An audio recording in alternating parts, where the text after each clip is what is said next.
Bonjour, bienvenue au Canada. Mon nom est Claude Lorcy de la compagnie Bioptech. Bioptech est une compagnie de produits soins pour chevaux. Nos produits ont fait l'objet d'études en Europe, particulièrement en Belgique, par mon associé Philippe Neven, qui est chercheur en chimie thérapeutique.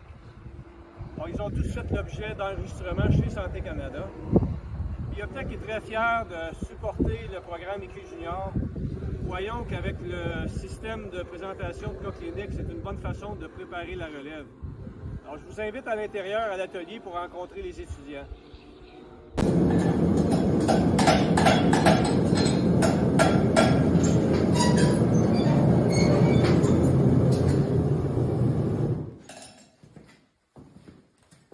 Hi, I'm Spencer Carroll, farrier apprentice here in Canada, and I think the EQ Junior Locomotion Program is a good program because it makes vets and farriers work together, which gets you ready for the everyday work out on the field.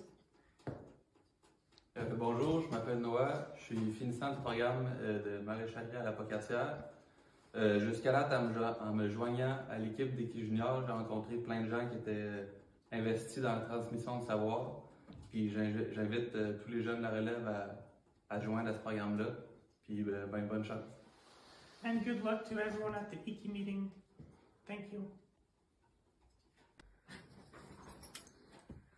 Bonjour, mon nom est Mélissa Gagnon et j'ai participé au programme EQ Junior Québec. Le programme m'a permis de développer une méthode de travail afin de mieux évaluer le cheval avant de commencer à travailler sur lui et pouvoir mieux effectuer mon travail de maréchal ferrant. Et grâce aux cliniques que nous avons eues, j'ai réussi à approfondir mes connaissances avec plusieurs professionnels équins.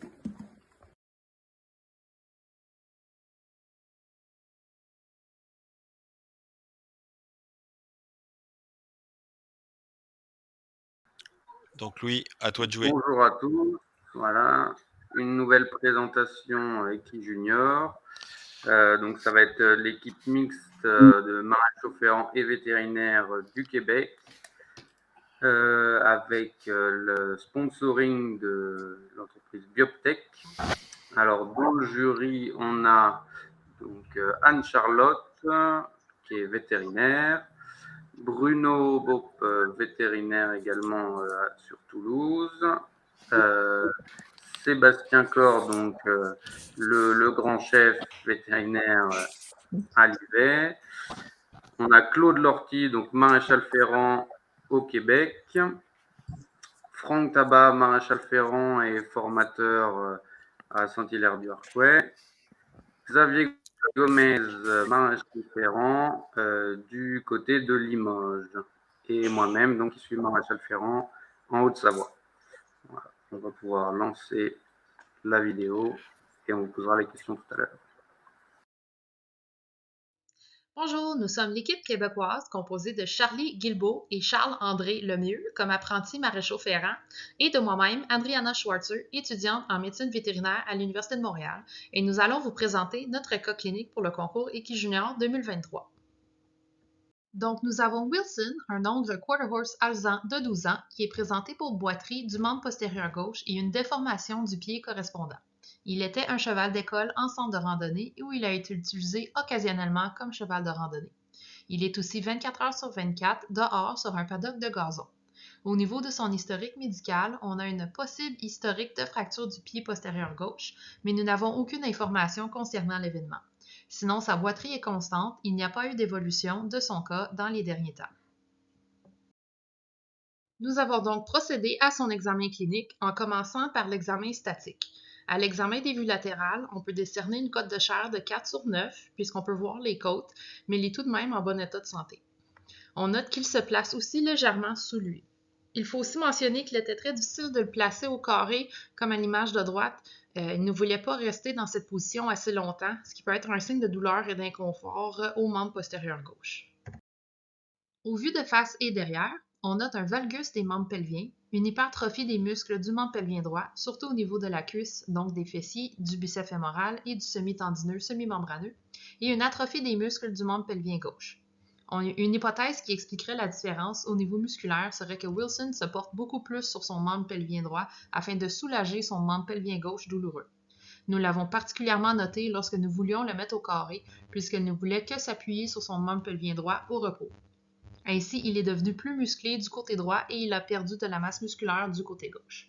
Au niveau des membres thoraciques, on note aussi un léger valgus. Si on regarde les membres plus précisément, on remarque une belle forme de sabot et aucune problématique majeure pour les membres thoraciques. On peut voir un léger manque de talon qui cause un petit désalignement phalangier, mais ce n'est pas le problème le plus important et sur lequel nous avons mis l'emphase dans ce cas. Pour les membres postérieurs, on peut voir la présence d'un molette, aussi appelé ténosynovite, aux deux membres postérieurs. Le membre pelvien droit a aussi une belle conformation de sabot, donc rien à noter à ce niveau-là.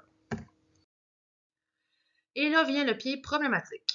Pour le membre postérieur gauche, on voit une distorsion marquée du membre tournant vers l'extérieur. Le pied était aussi très long et la boîte cornée est bien déformée. La bande coronaire fait une belle vague avec une élévation du côté dorsolatéral et une baisse du côté dorsomédial. On remarque aussi des talons chevauchants, le talon médial étant plus élevé. L'incision dans la boîte cornée a été faite par son maréchal pour essayer de diminuer la pression sur la boîte cornée et la bande coronaire du côté médial, puisqu'il lui arrive aussi de faire des abcès à répétition en raison de la surcharge du talon médial. L'incision semble avoir fonctionné selon le propriétaire pour diminuer un peu la pression, puisqu'il n'y a pas eu d'autres abcès après l'intervention. Au niveau de l'examen dynamique maintenant, nous avons analysé sa démarche au pas et au trot. Pour le pas, on peut constater pour le membre postérieur droit une démarche assez normale avec une arrachée sur la mamelle externe. Par contre, il y a une légère rotation vers l'extérieur à l'atterrissage, probablement en raison de son valgus. Pour le membre postérieur gauche, par exemple, l'arrachée se fait sur la mamelle interne plutôt et il atterrit en faisant une bonne rotation vers l'extérieur. On constate donc la surcharge du talon médial en raison de la rotation externe.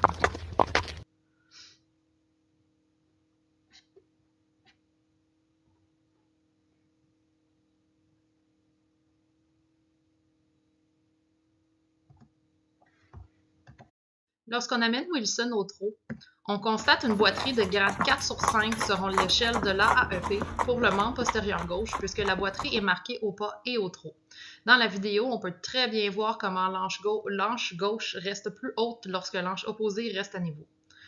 On constate aussi une boiterie de 3 sur 5 du membre thoracique gauche puisqu'elle n'est visible qu'au trot. Cette boiterie est une boiterie de compensation car elle est du même côté que celle du membre postérieur, donc les deux du côté gauche, indiquant une origine de la boiterie au membre postérieur et une compensation avec le membre thoracique. Dans la vidéo, on voit bien le mouvement de tête qui nous permet de localiser la boiterie sur le membre thoracique gauche puisque la tête est plus vers le haut lorsque le membre gauche est au sol.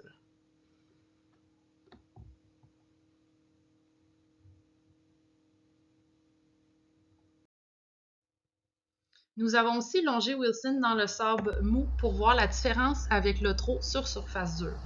Et nous remarquons que sa boiterie est accentuée sur une surface molle, et surtout lorsqu'il est en main gauche. On voit dans la vidéo les mouvements de boiterie qui sont accentués.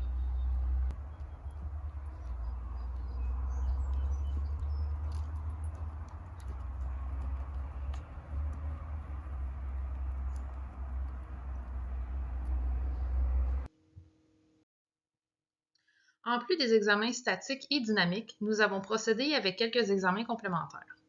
Nous avons commencé par essayer d'identifier le centre de pression de chaque membre avec une belle invention de notre cher Claude Lortie.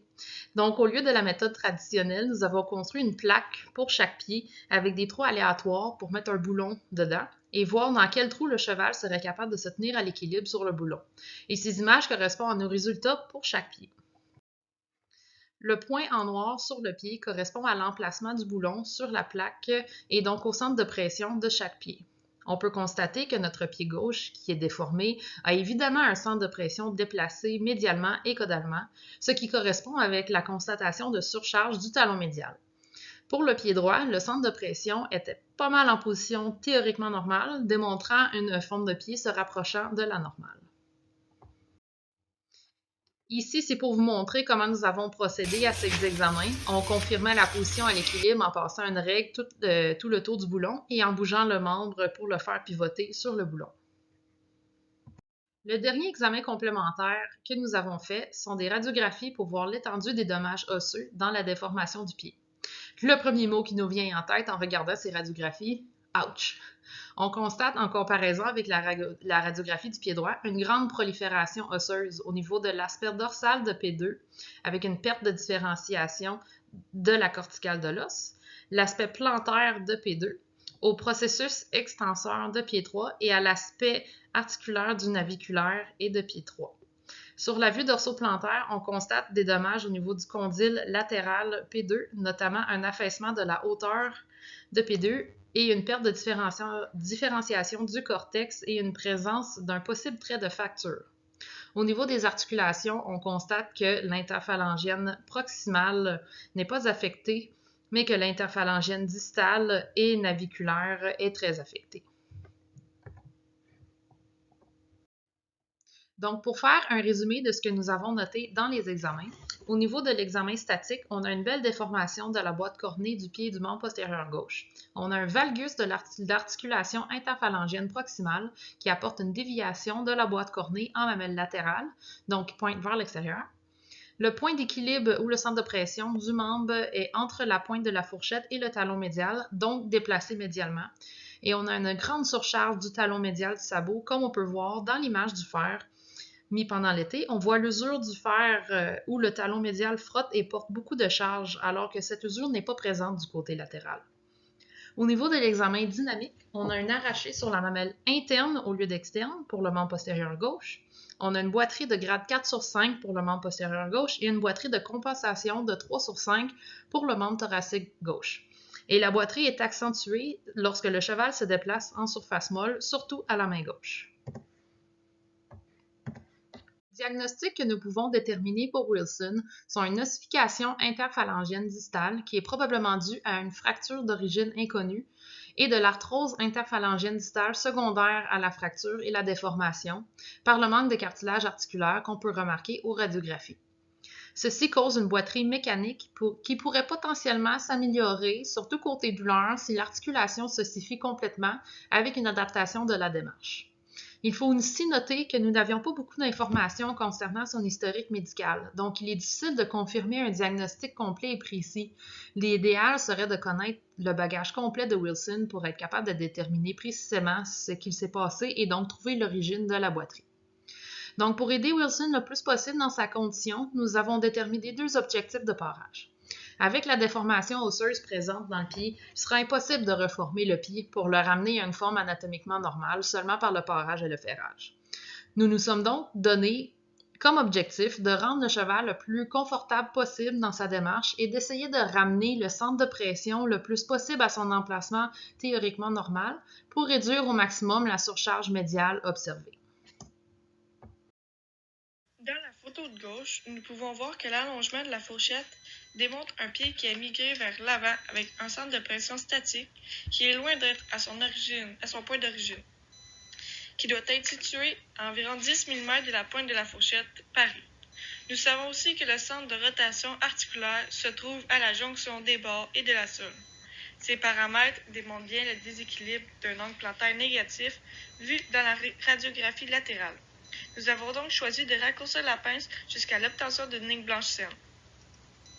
Dans la photo de droite, on observe bien le talon médial chevauchant le talon latéral.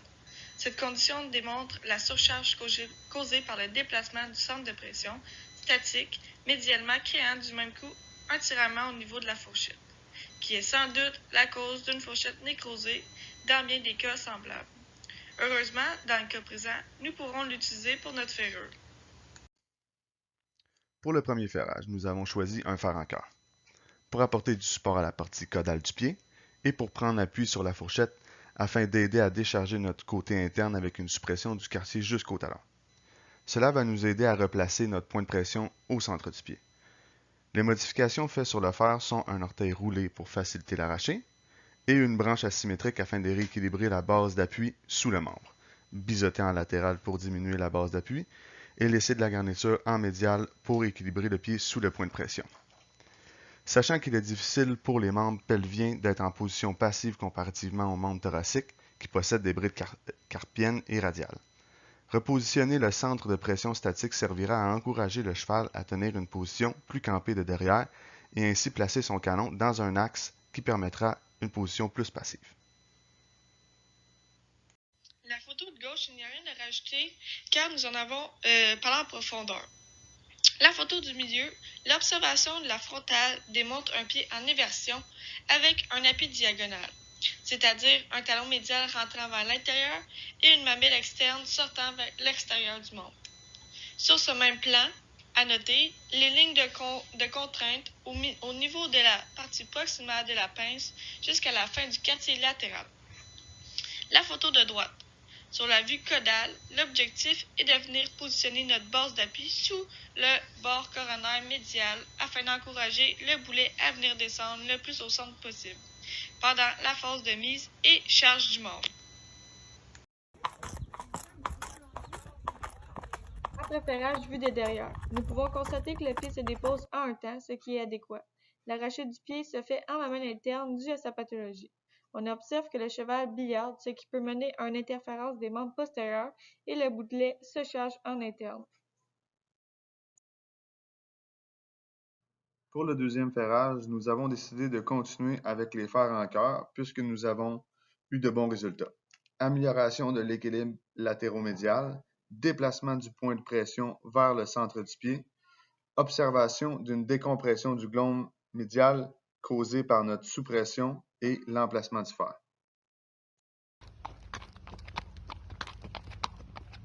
Après ferrage vu de derrière, nous pouvons constater une belle amélioration de la trajectoire du membre. Le défaut de locomotion a diminué suite au premier ferrage. Par contre, le boulet se charge toujours en interne. Pour le troisième ferrage, nous avons décidé de poser de nouveaux fers puisqu'il y avait trop d'usure en mamelle et en talon médial. Nous n'avons pas changé de type de fer par contre, nous avons réduit la garniture médiale puisque le point de pression s'est déplacé vers la pointe de la fourchette dû à un meilleur aplomb latéromédial. Nous observons aussi une décompression du glande médial ainsi qu'un léger élargissement du pied.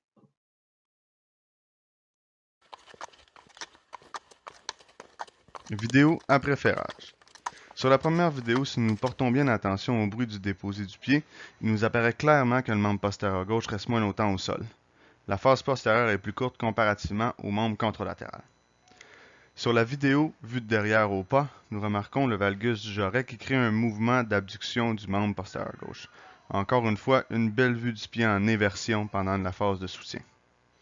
À noter la position du membre contralatéral qui vient prendre un maximum de charge avec un jarret qui n'a pas d'autre choix que se dévisser sous la force qui lui est imposée. Nous appelons cette condition une démarche antalgique. Sur la troisième vidéo, au trot, il montre un mouvement de collatéromotion au niveau des articulations interphalangiennes distales et proximales pendant la mise en charge et l'effet de fléau du doigt pendant la phase de soutien. Avant et après ferrage vu dorsal. Après 3 cycles de ferrage, 12 semaines, notre bande coronaire est beaucoup plus horizontale au sol. Ensuite, le déplacement du point de pression est de plus en plus vers la pointe de la fourchette, de plus en plus normal. Après 3 cycles de ferrage, nous avons constaté une légère décompression du glande médial. Cela nous apporte une meilleure aplomb latéromédial. Photo avant et après ferrage, vue latérale. Après 3 cycles de ferrage, nous pouvons constater une diminution de la déviation de la bande coronaire de la mamelle jusqu'en quartier externe et un meilleur alignement de l'axe pâturon-pied. Conduite à tenir pour le bien-être de Wilson. Traiter la pourriture de fourchette avec le produit Ouvre Solution de Bioptech. Nous avons aussi remarqué un abcès de pied, talon interne causé par la surcharge. Il serait conseillé de traiter l'abcès en faisant tremper le pied dans une solution de sel d'Epsom. Par la suite, faire un bandage avec du sucre et de l'iode pour éviter les infections, et cela à répéter pendant plusieurs jours. Pour les intervalles de ferrure, il serait préférable de ne pas dépasser 6 semaines. Il serait conseillé pour un rétablissement optimal que Wilson reste actif au pâturage. Aucun sol n'est conseillé car la boiterie est présente dans un sol mou et dans un sol dur. En fin, nous concluons que Wilson aurait dû avoir des soins vétérinaires directement après son incident pour avoir un pronostic favorable. Nous avons aussi réalisé que la boiterie va devenir une boiterie mécanique après l'ossification de son articulation interphalangienne distale, que peu importe le ferrage, il va tout le temps y avoir une petite boiterie et qu'il va être obligé de s'adapter à son nouveau défaut d'allure. Au nom de toute l'équipe, nous tenons à remercier Iggy Junior Locomotion pour cette belle opportunité d'apprentissage afin de parfaire nos connaissances en évaluation de boiterie et de conformation et en traitement correctif de maréchalerie. Nous voulons aussi remercier Claude Lortie pour son aide et son implication tout au long du projet et Dr Sarah Despatie pour son expertise en examen physique et de boiterie.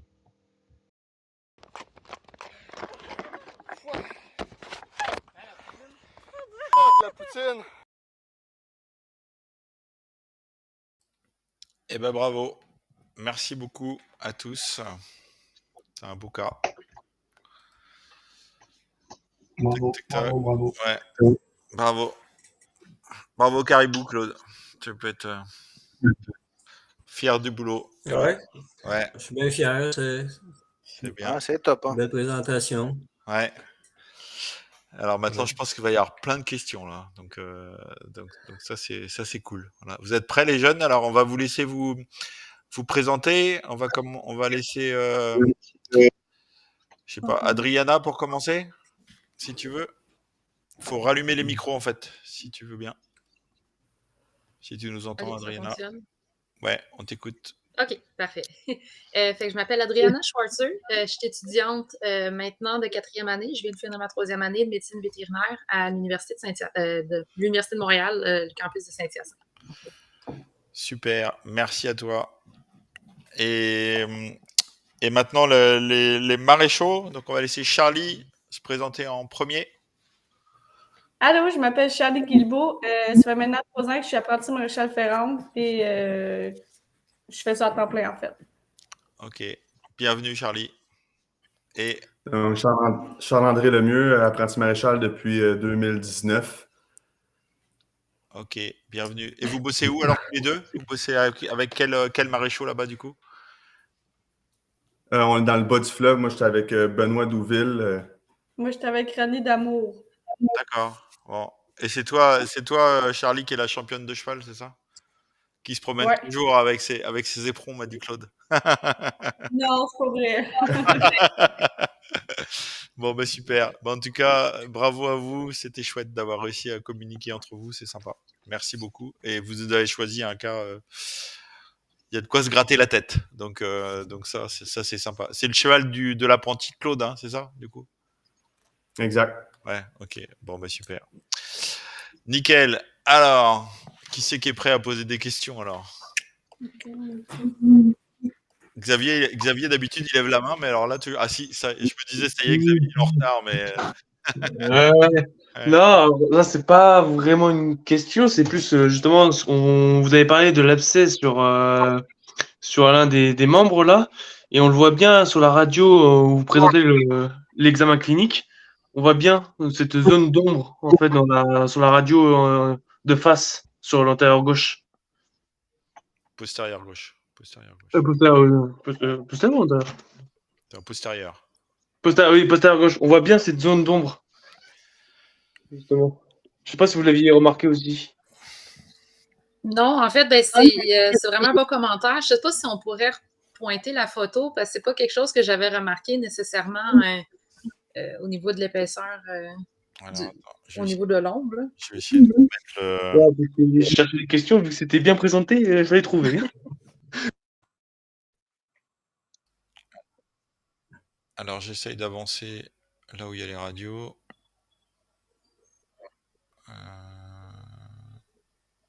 Là. Tac. Donc, normalement, je suis aux radio. Donc, si vous voulez commenter, il faut rallumer vos micros. Alors, première question, là. Qu'est-ce qu'est l'externe? Qu'est-ce qu'est l'interne? Donc, il faut rallumer les micros pour commenter, en fait. Sur la photo de droite, l'interne est à gauche en tant que tel. Là. D'accord, c'est là. Oui, la centre noire qu'on voit en tant que tel, c'est une suppression que l'apprenti à Claude avait faite avec sa râpe pour essayer de décharger la bande granulaire. C'est ça que tu disais, en fait, Xavier. D'accord, ok. Ouais. C'est la suppression. Ouais, ok. Parfait. Et du coup, je pense que si on reste sur cette photo-là, on peut bien comprendre la déformation du pied. Donc là, je pense qu'il y a des commentaires à avoir et des questions qui se posent. Donc, je vous vois pas trop lever la main. S'il y a Bruno. Bruno, tu veux faire un commentaire sur cette radio et poser une question qui va avec ou pas? Enfin, comme tu veux. Donc, je Ouais. laisse la photo à l'écran. Ouais. Il me semble, j'étais tellement fasciné, il me semble, par la présentation, je suis pas certain que vous ayez bien décrit la gestion de l'angle, enfin du défaut d'angle palmaire, le parage, et il me semble pas que vous ayez non plus parlé trop de la gestion du bras de levier antérieur sur ce pied-là. Est-ce que c'est ça ou pas?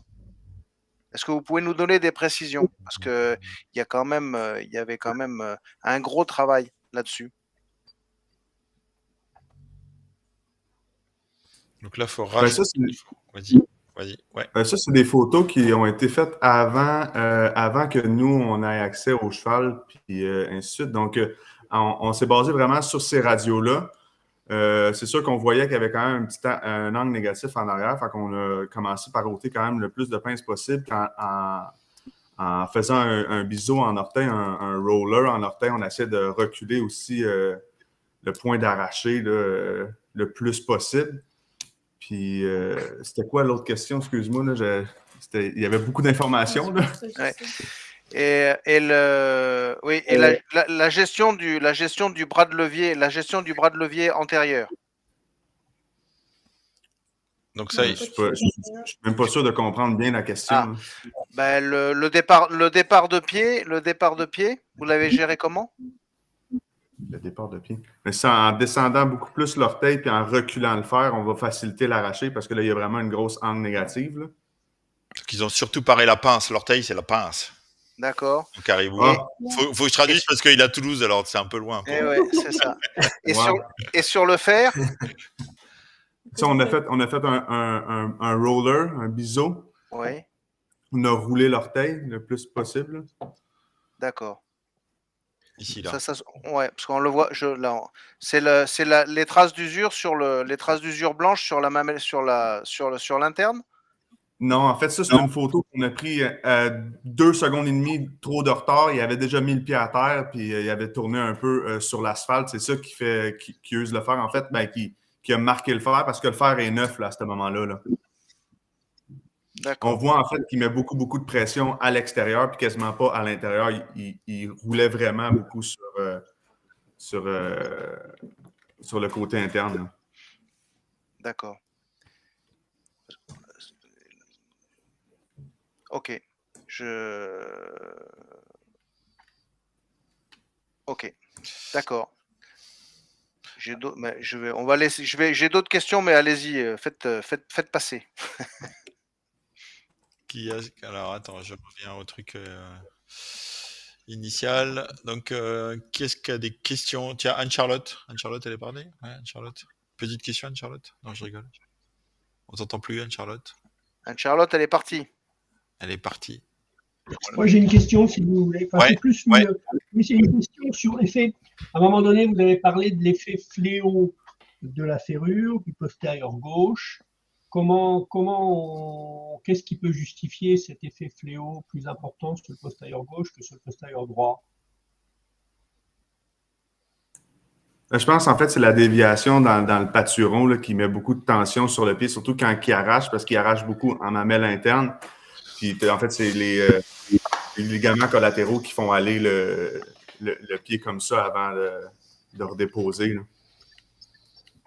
OK. Et si on avait un cheval qui n'avait pas de pathologie et qu'on lui met d'un côté un fer en cœur et de l'autre côté un fer normal, quel est le pied sur lequel il risque d'y avoir le plus de fléau, d'effet fléau au soutien? Ça va être sur ton...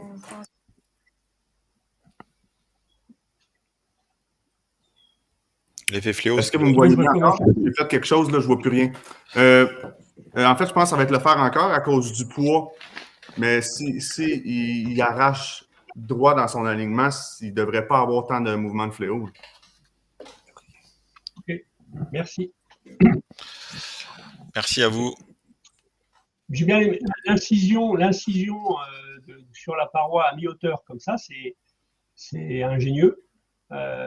Effectivement, c'est quelque chose que c'est la première fois que je vois ça. Et je trouve ça plutôt bien parce que effectivement, je pense que ça peut vraiment décharger la couronne à ce niveau-là, même si ça résout pas tout le problème. Mais pour décharger la couronne, je pense que c'est quelque chose que j'essaierai. Bravo. On n'a aucun crédit pour ça. C'est l'emprunti à Claude Lortie qui l'a fait. C'était une idée à Claude, en fait. Ok. Il y a Bruno qui a une autre question. Commentaire. Vas-y, Bruno. Le micro est coupé, Bruno. Ouais. Après, je suis resté bouche bée aussi sur la recherche du centre de pression là. Donc ça, c'était vraiment chouette. Mais ma question, c'est pourquoi vous vous êtes arrêté au cœur et il n'y aurait pas eu une autre technique ou une autre façon de faire?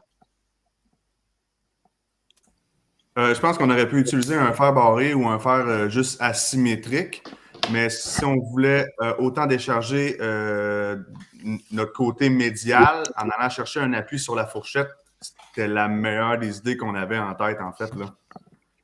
Notre fourchette était capable de supporter du poids. Oui, mais justement, pourquoi vous n'avez pas... Parce qu'en fait, c'est toujours pareil.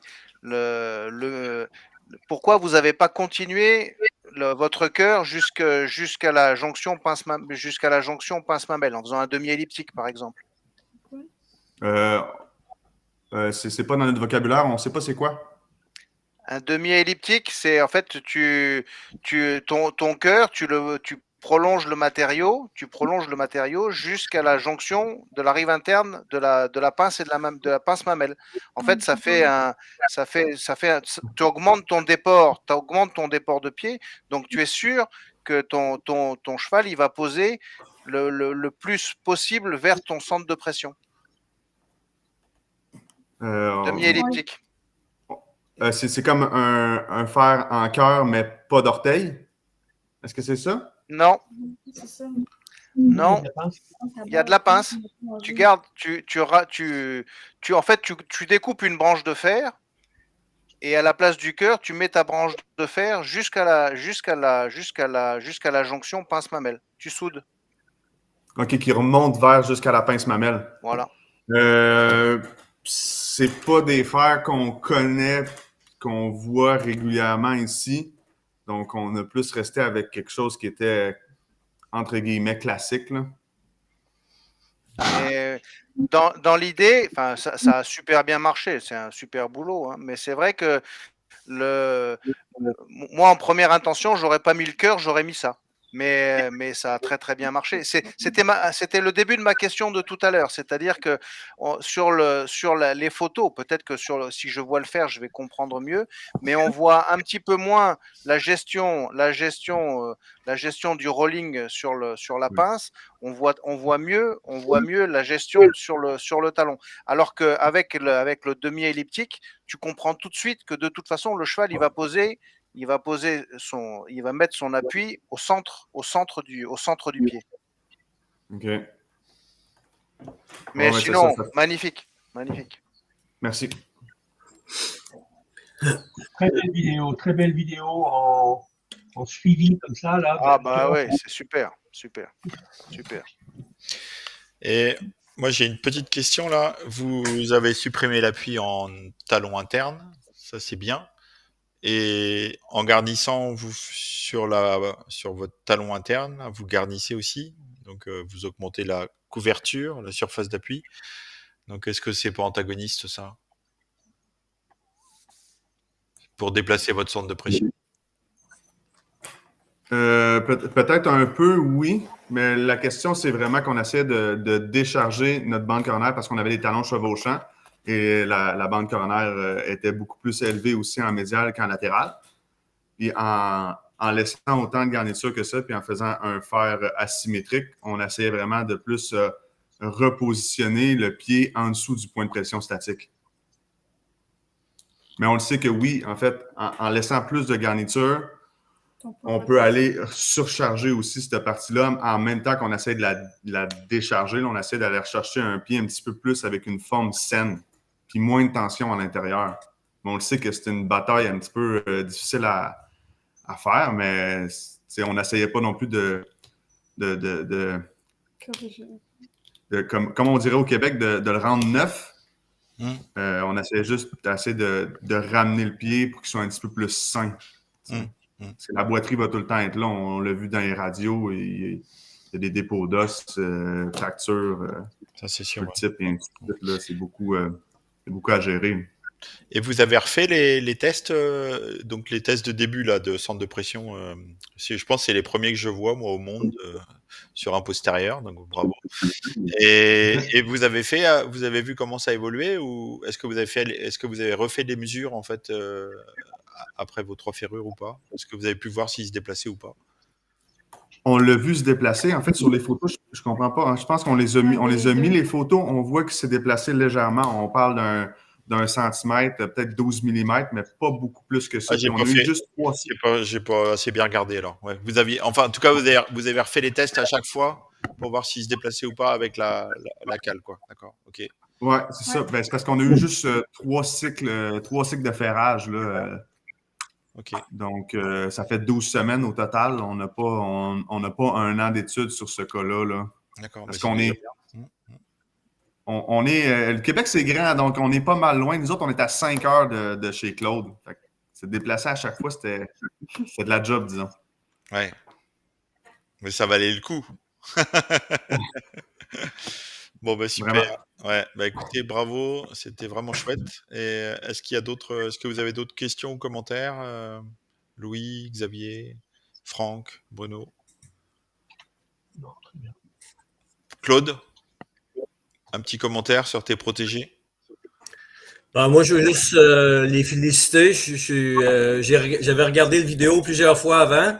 Et puis de le revoir encore une dernière fois, c'est agréable à regarder avec les images, les vidéos, tout. Je suis vraiment content. Je pense que un beau job.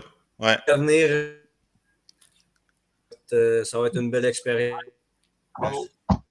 Alors vous allez venir nous voir au mois de septembre, les 3 mousquetaires? Moi, c'est certain. Moi, ben, je vais essayer de l'arranger avec mes examens pendant la session, mais je vais faire mon possible pour revenir. Super. Et Charlie, alors? Oui, moi aussi, je vais essayer de faire mon possible pour pouvoir venir vous voir. Alors, chez nous, il n'y a pas tellement de chevaux de cow-boy, mais alors, il y a des très beaux chevaux aussi. Donc, et si tu veux, on pourra t'arranger le coup. Parce qu'il juste avant vous, il y avait Marie. Marie, elle entraîne des chevaux trop au bord de la plage. Donc, si tu viens au mois de septembre, si tu vas aller te promener avec Marie sur la plage à Cabourg, rien que pour ça, ça vaut le détour. Parfait, je vais m'en souvenir. Hein? Donc, ça y est, je t'ai convaincu, c'est sûr?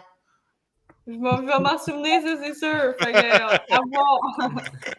Bon, bah super. En tout cas, bravo. C'était vraiment chouette. On est très, très impressionnés de ce que vous avez présenté. Et donc, ça, c'est cool. Donc, en tout cas, que vous présentiez ou pas au pain, on compte bien sur vous. Hein, voilà, de venir nous voir. Et on va passer un bon moment. Donc, c'était vraiment chouette. Ok.